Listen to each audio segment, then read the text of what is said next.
Good afternoon, students. So next, what we are doing is types of capital. ये मेरे को पता है, मैंने ऑलरेडी करवा दिया है. We are just revising what we did last so that we can continue with our next things after this. अब जो मैंने types of capital में आपको करवाया था, it started with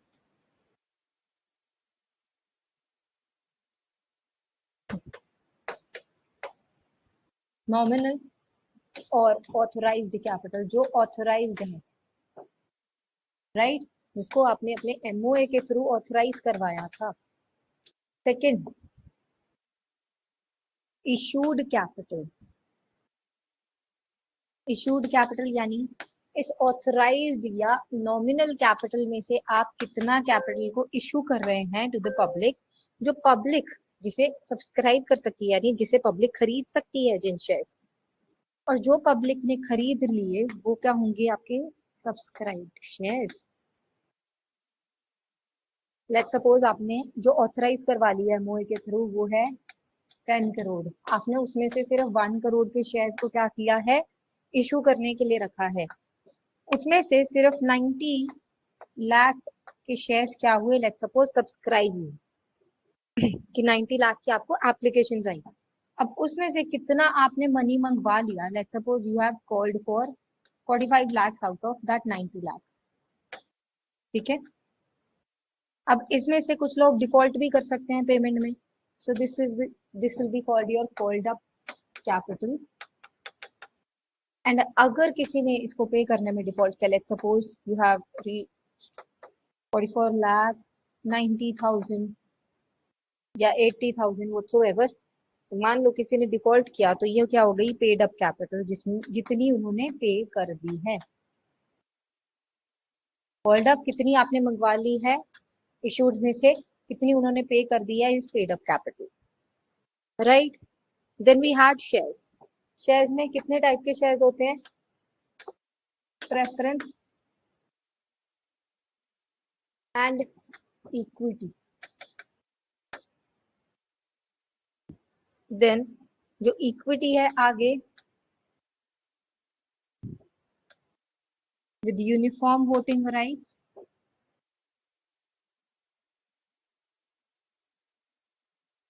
with differential voting rights. जो डिफरेंशियल वोटिंग राइट्स के साथ आते हैं, डिफरेंट डिफरेंट वोटिंग राइट्स के साथ आते हैं. Then cumulative and non cumulative. Cumulative क्या होता है, ये न्यू कंसेप्ट है तो हमने लास्ट लेक्चर में नहीं किया था. नॉन क्यूमुलेटिव, अब ध्यान से सुनो. हमने शेयर्स कितने टाइप के देखे, प्रेफरेंस एंड इक्विटी, 2 तरीके के. राइट. अब ये जो प्रेफरेंस एंड इक्विटी 2 तरीके के शेयर्स हैं, इनमें जो इक्विटी शेयर होता है, यानी कि वो लोग होते हैं जिन्हें प्रेफरेंस नहीं दी जाती है, जिन्हें वोटिंग राइट्स दिए जाते हैं इंस्टेड. मतलब ये डिसीजन मेकिंग लेते हैं बिजनेस में. अब इनके पास यूनिफॉर्म राइट्स, यानी सबके पास 1 vote is equal to 1 share, यानी 1 share is equal to 1 vote. ठीक है. या फिर डिफरेंशियल राइट्स भी हो सकते हैं कि आपके 10 share is equal to 1 vote, या फिर 1 share is equal to 10 votes. कुछ भी हो सकता है. इसको बोलते हैं डिफरेंशियल वोटिंग राइट्स, कि जिसमें वोटिंग राइट आपके शेयर से डिफरेंट हो. अब क्यूमुलेटिव एंड नॉन क्यूमुलेटिव का क्या कंसेप्ट है, देखो. प्रेफरेंस कौन सी होती है, जिन्हें प्रेफरेंस दी जाती है, पहली बात तो डिविडेंड के टाइम पे भी, दूसरा पे बैक करते टाइम पर भी. जब इन्हें पे बैक किया जाएगा, इन्हें तब भी क्या मिलेगी, प्रेफरेंस मिलेगी. ठीक है. अब क्यूमुलेटिव क्या है, इन्हें डिविडेंड देना जरूरी है अगर आपने डिक्लेयर कर दिया.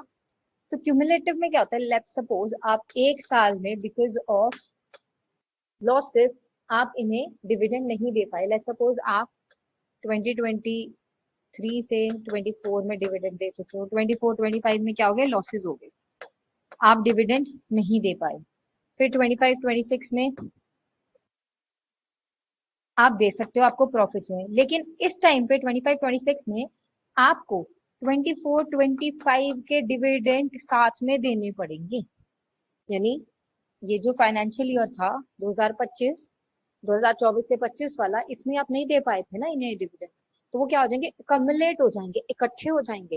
यानी जो आप नहीं दे पाए वो अब इकट्ठा देना पड़ेगा। लेट्स सपोज यहाँ पे 100 रुपीज दे रहे थे, यहाँ नहीं दे पाए तो यहाँ 100 पहले वाले और 100 अब वाले। इसको बोलते हैं क्यूमुलेटिव। नॉन क्यूमुलेटिव में क्या होता है कि वहां पर मान लो लेट्स सपोज कभी लॉसेस हो गए और आप नहीं डिविडेंड पे कर पाए, तो आगे वाले में वो पास ऑन नहीं होगा। आप सिंपली 100 रुपीज यहाँ पे कर रहे हैं, यहाँ पे नहीं कर पाए लीव इट, यहाँ 100 रुपीज पे करेंगे अगर आपके पास प्रॉफिट्स हो रहे हैं तो। ठीक है, देन इसके बाद ये थे बेसिक कंसेप्ट कुछ। अब हम मेन सब्जेक्ट मैटर पे चलते हैं, जिसके बेसिस पे हमारी कंपनी को क्या किया जाता है, इनकॉर्पोरेट। कभी भी हमने कंपनी को इनकॉर्पोरेट करना है ना, उसके दो मेन डॉक्यूमेंट्स होते हैं, एक होता है एमओए, एक होता है एओए। क्या होता है, एमओए होता है और एओए होता है। अब जो एमओए है वो क्या है, मेमोरेंडम ऑफ एसोसिएशन।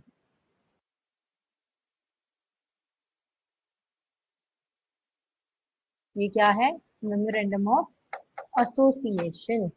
मतलब मेमोरेंडम ऑफ एसोसिएशन क्या चीज है, ये मेन डॉक्यूमेंट है,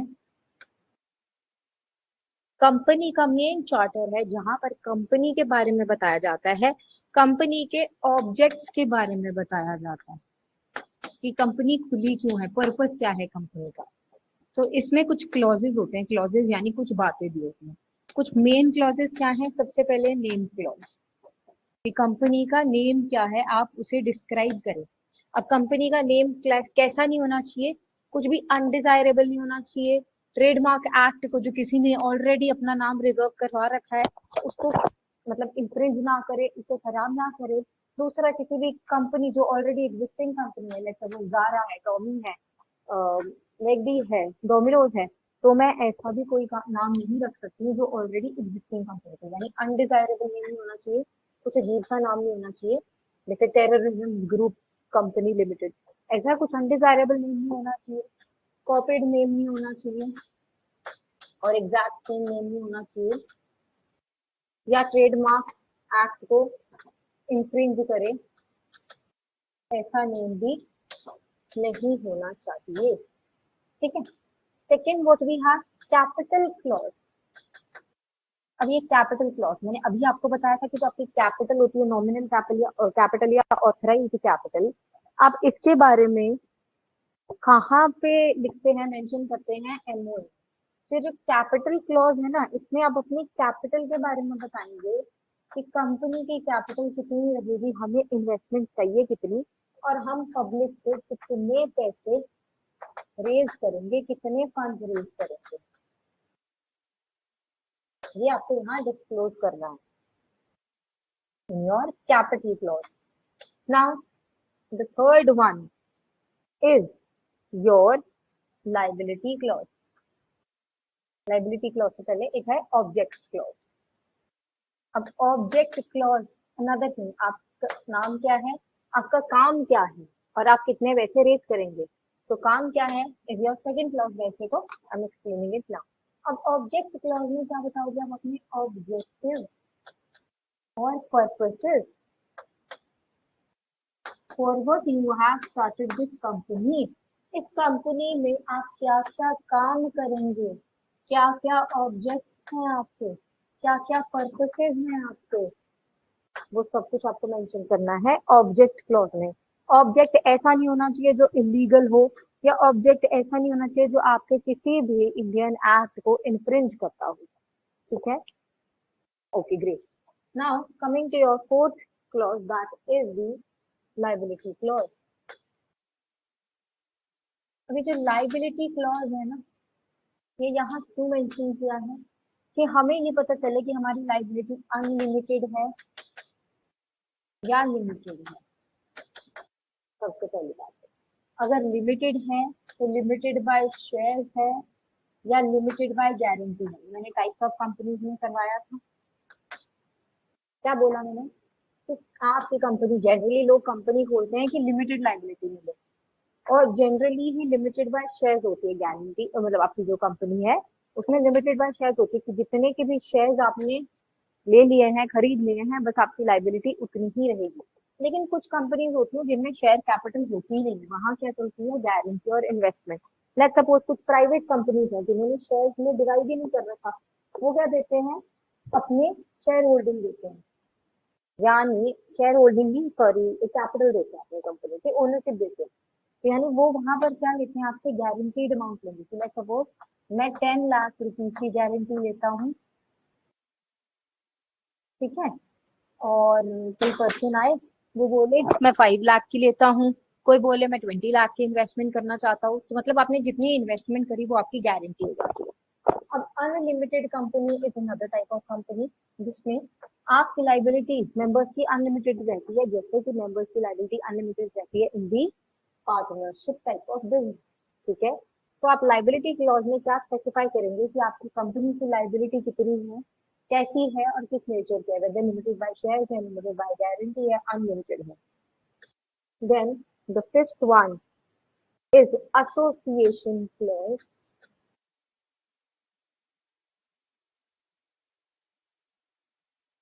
या फिर उसका रजिस्टर्ड ऑफिस कहाँ है उसका या एड्रेस के बारे में बताएंगे, रजिस्टर्ड ऑफिस क्लॉज या एसोसिएशन क्लॉज। आप एसोसिएशन क्लॉज को अलग से भी डाल सकते हैं, ठीक है। तो आपका रजिस्टर्ड ऑफिस कहाँ पर है, अब ये रजिस्टर्ड ऑफिस के बारे में बताना क्यों जरूरी है, इसी से डिसाइड होगा कि आपको कौन से आरओसी को जाकर सारी फाइलिंग्स करनी है। तो यानी आपका रजिस्टर्ड ऑफिस कहाँ है ये सब कुछ आप बताएंगे। देन एसोसिएशन क्लॉज में भी आप एसोसिएशन क्लॉज से अपने आप को कंक्लूड कर सकते हैं कि एट लीस्ट, मतलब किसी भी एक पर्सन का नेम या सब्सक्राइबर्स के नेम और डिटेल्स वहां डाल करके कि एसोसिएशन कौन से मेंबर्स ने की है इसकी, व्हाट आर देयर डिटेल्स, ये सब कुछ आप एसोसिएशन क्लॉज में डाल सकते हैं। यानी रजिस्टर्ड क्लॉज तक आपके 5 मेन क्लॉजेज हैं। एसोसिएशन क्लॉज से आप कंक्लूड कर सकते हो एमओए को कि आपकी एसोसिएशन में, इस एसोसिएशन में, इस कंपनी में कितने मेंबर्स हैं। इसके बाद मान लो किसी को ये समझ ना आ रहा हो मुझे एमओए को कैसे ड्राफ्ट करना है, कैसे बनाऊं मैं इस एमओए को, तो आप क्या कीजिए, जो आपका सेक्शन नंबर 4 है ना कंपनीज एक्ट का, वो बोलता है कि आप शेड्यूल 1 में जाके चेक करें। किसका शेड्यूल 1, ऑब्वियसली कंपनीज एक्ट, ठीक है। कौन बोल रहा है ये बात, सेक्शन 4 बोल रहा है कि आप जो शेड्यूल 1 हमने अटैच किया ना लास्ट में कंपनीज एक्ट में, अब वहां जाके चेक करो, वहां पे हमने ना 5 टेबल्स लगाए हैं, मतलब डिफरेंट डिफरेंट टेबल्स हैं, table A, table B, table C, table D and table E, जो हमने स्पेशली एमओए के लिए बनाए हैं। इसमें क्या है, ड्राफ्ट एमओए है डिफरेंट तरीके के। टेबल ए में कौन सा एमओए है, जिसमें जो कंपनी है that is limited by shares, अगर कंपनी लिमिटेड है बाय शेयर्स तो वो ऐसा ड्राफ्ट बना सकती है। अगर कंपनी लिमिटेड बाय गारंटी है एंड उसमें नो शेयर कैपिटल, उसमें शेयर कैपिटल है ही नहीं, उन्होंने रखी नहीं शेयर कैपिटल, तो वो बी ड्राफ्ट को जाके रेफर कर ले। इसमें हमने क्या दे रखा है बी ड्राफ्ट में या बी टेबल में, उसका डेमो ड्राफ्ट एमओए का, कि आप ऐसे एमओए बना सकते हो। अब तीसरे वाला जो सी है उसमें किसकी बात की है, एक ऐसी company which is limited by guarantee but उसके पास हैविंग शेयर कैपिटल, अब उसके पास शेयर कैपिटल भी है, तो उसके लिए आप रेफर करो सी वाला टेबल। देन एक ऐसी कंपनी जो अनलिमिटेड है, सिंपली अनलिमिटेड है, तो उसके लिए आप बी ड्राफ्ट को करो रेफर। और अगर एक अनलिमिटेड कंपनी है, इसमें नो शेयर कैपिटल होगा। अब जो अनलिमिटेड कंपनी है अगर उसमें शेयर कैपिटल दिखाई दे और हो, तो आप एक काम करो, आप ई टेबल में जाके रेफर करिए। तो आप इसे कैसे याद रखेंगे, टेबल ए टू ई क्या है, एमओए के ड्राफ्ट है या एमओए के सैंपल एमओए है, ठीक है, कि जिसको आप यूज करके अपने टाइप ऑफ कंपनी को चेक करके कि अगर आप लिमिटेड बाय शेयर हो, limited by guarantee, having no share capital, limited by guarantee, having share capital, unlimited company having no share capital, unlimited company having the share capital, तो आप अपने respective table को जाकर के रेफर करो और उस हिसाब से अपना ड्राफ्ट एमओ निकाल लो। उसमें अगर आपको एज इट इज बनाना है तो अपनी रिक्वायर्ड डिटेल्स फिल कर लो, अगर आपको उसमें कुछ चेंजेस करने हैं, अमेंडमेंट्स करने हैं, अपने हिसाब से उसे कस्टमाइज करना है तो आप वो भी कर सकते हैं. These are just the drafts that you can use to make an MOA. These are basically the sample MOAs जिसमें आपको मेमोरेंडम्स के बारे में बताया. और कौन सा शेड्यूल है? Schedule number 1 of companies act 2013. Right? Then what we have? Another important document of yours. Now comes AOA. AOA क्या चीज है? Articles of Association. Articles of Association है AOA.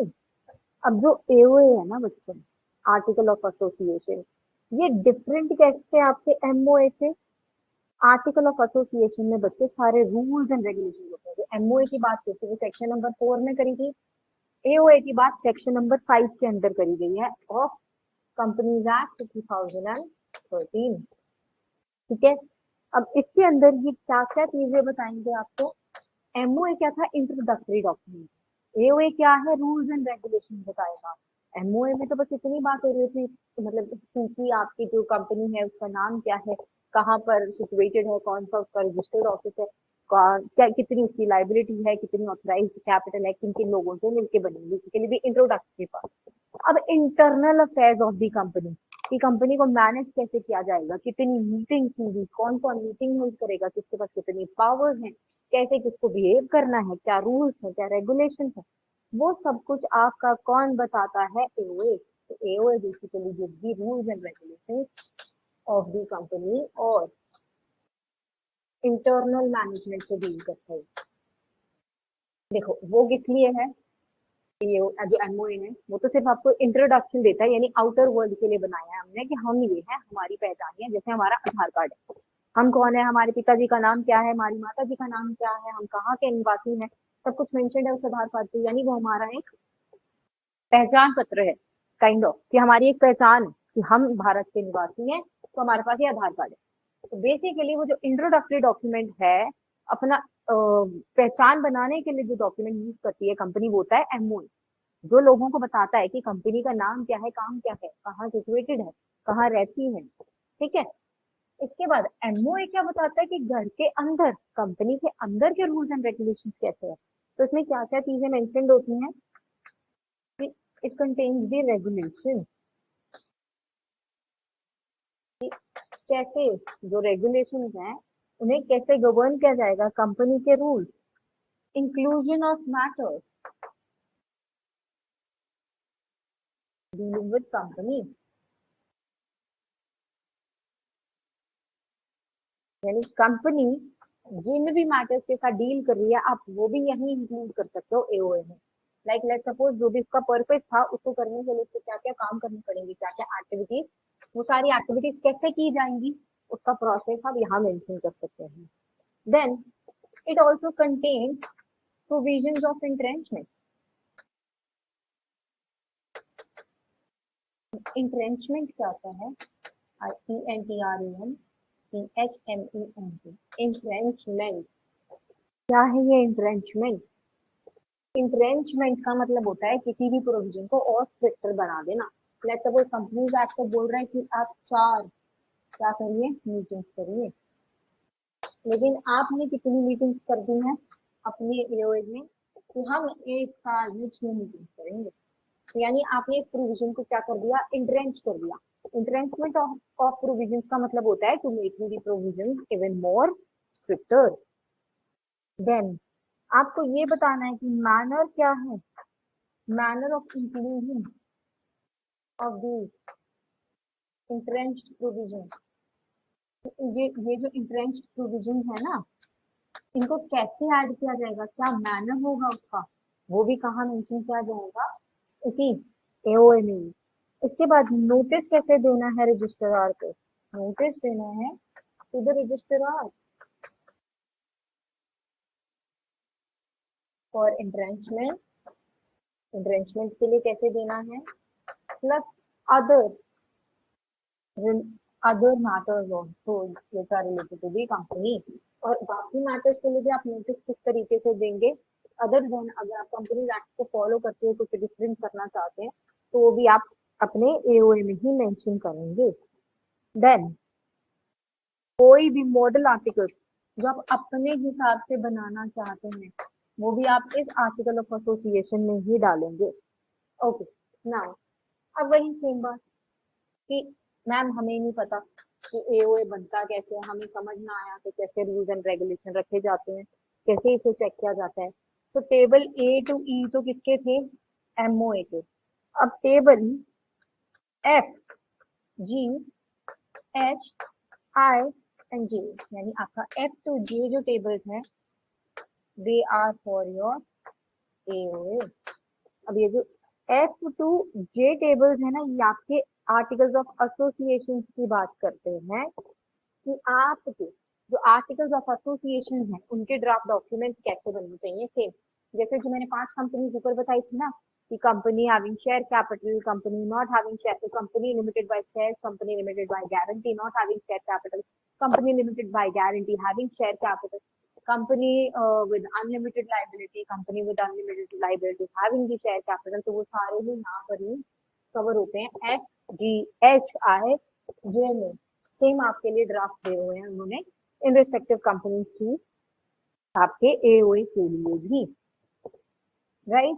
तो अभी आपको एमओए और एओए समझ में आया। अभी जो आपका नेक्स्ट लेक्चर होगा हम उसमें क्या करेंगे, डिफरेंट डॉक्ट्रिन। तो वो डॉक्ट्रिन हम कौन सी पढ़ेंगे? Doctrine of listing of corporate rule.